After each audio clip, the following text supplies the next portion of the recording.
Americans also had interest to also go into this issue. So they had to come to an agreement to say that was, all right, space is an open place for everybody and no individual country should take sole ownership of it. And that is why the issue of militarization or weaponization of space technology became a big concern for the USA, because the Russian counterpart space centers or space agency were under the military, whilst the US counterpart was more civilian and it was open to the public. So it becomes much more of a complication in there. So whenever there is a collaboration between the US and the Soviet Union, the US is very much open to share their technology and their information, their research, while the Soviet counterpart is withholding information and looking for more information out of the USA. So it was more of like an uneven partnership on the part of the Russians and the USA when it came to that partnership in there.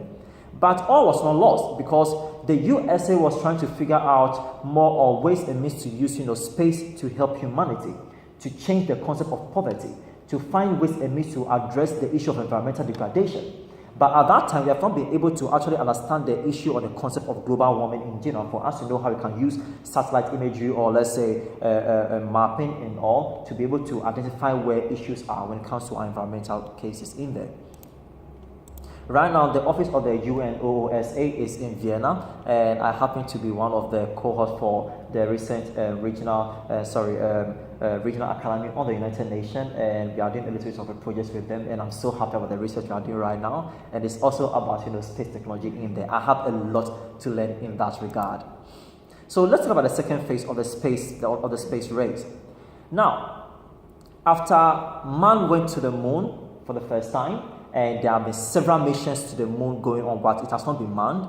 Okay, we've also seen NASA, China, Russia, and the EU coming together to form a much more of a collaboration to probe further into space, where we are seeing we saw the first image of a black hole quite recently this year, and we are seeing the Mars rover also taking its effect and also doing more research on the planet Mars to be able to propel the first manned mission to Mars. Now, this talks about the future for humanity in general. And this brings us to the second phase of the space race.